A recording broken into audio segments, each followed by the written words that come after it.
మన ప్రభువును రక్షకుడునైన యేసుక్రీస్తు నామంలో అందరికీ శుభాభివందనాలు. ఈరోజు దేవుని యొక్క వాక్యము ద్వితీయోపదేశ కాండము 11వ అధ్యాయము 11-12 వచనములు. మీరు నది దాటి స్వాధీనపరుచుకొనుటకు వెళ్ళుచున్న దేశము కొండలు లోయలు గల దేశము. అది ఆకాశ వర్షజాలము త్రాగును. అది నీ దేవుడైన యెహోవా లక్ష్యపెట్టు దేశము. నీ దేవుడైన యెహోవా కన్నులు సంవత్సరాది మొదలుకొని సంవత్సరాంతం వరకు ఎల్లప్పుడూ దాని మీద ఉండును. ఇక్కడ మనం చూస్తున్నాము, మనం నది దాటాలంట. అది స్వాధీనపరుచుకుంటూ వెళ్ళే దేశం ఎలాంటి దేశము అని అంటే కొండలు లోయలు కలిగినటువంటి దేశముగా మనం చూస్తున్నాం. మనకు కొండలు పర్వత శిఖరములు వంటి అనుభవాలు మనకి చాలా అవసరమై ఉంటుంది. బైబిల్ లేఖనాల్లో కొందరు వ్యక్తులు పర్వతములు ఎక్కినట్లుగా కొండలు ఎక్కినట్లుగా అలాంటి అనుభవాలు మనం చూస్తుంటున్నాం.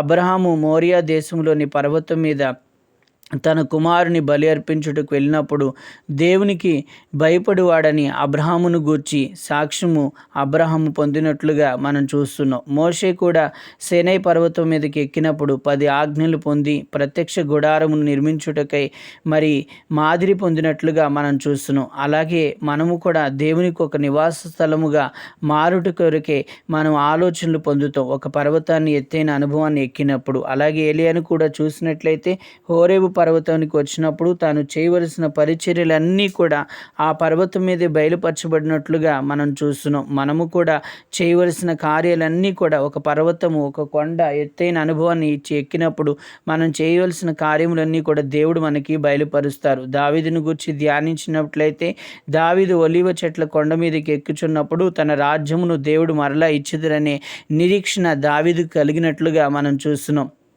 మనము కూడా పోగొట్టుకున్నవన్నీ కూడా ఒక పర్వతాన్ని ఒక ఎత్తైన అనుభవాన్ని ఎక్కుచున్నప్పుడు తిరిగి పొందగలము అనే ఒక నిరీక్షణ మనలో కలుగుతుంది. కనుక మనము కూడా నిశ్చయముగా కొండలు కలిగినటువంటి లోయలు కలిగినటువంటి దేశంకు మనం వెళ్ళాలి. ఒక ఎత్తైన అనుభవానికి వెళ్ళాలి. ఎప్పుడైతే ఎత్తైన అనుభవానికి వెళ్ళినట్లయితే దేవుడు నిశ్చయముగా అబ్రహామునికి మంచి సాక్ష్యం ఇచ్చినట్లుగా మోషేకి ప్రత్యక్ష గుడారం ఎలా నిర్మించాలో తెలియచేసినట్లుగా ఏలియాకి హోరియా పర్వతం మీదకి వచ్చినప్పుడు ఏ పరిచర్యలు చేయాలో బయలుపరిచినట్లుగా దావీదుకి అలాగే ఒలివ పర్వతం మీదకి కొండల మీదకి ఎక్కినప్పుడు తన రాజ్యాన్ని తిరిగి ఇచ్చేది నన్ను నిరీక్షణ కలిగినట్లుగా నిశ్చయముగా మనం కోల్పోయిన స్థితిగతులన్నిటిని కూడా ఒక పర్వతం ఒక ఉన్నతమైన అనుభవానికి ప్రార్థించే ఒక అనుభవానికి మనం ఎక్కినప్పుడు వాటన్నిటిని మన గొప్ప దేవుడు మనకి తిరిగి ఇస్తారని వాక్యం మనకు తెలియజేస్తుంది.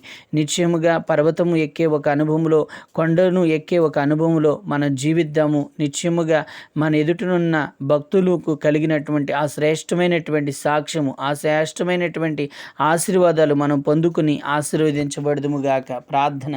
కృపగల దేవా దయగలిగిన రాజా మీకు స్తోత్రం నాయన.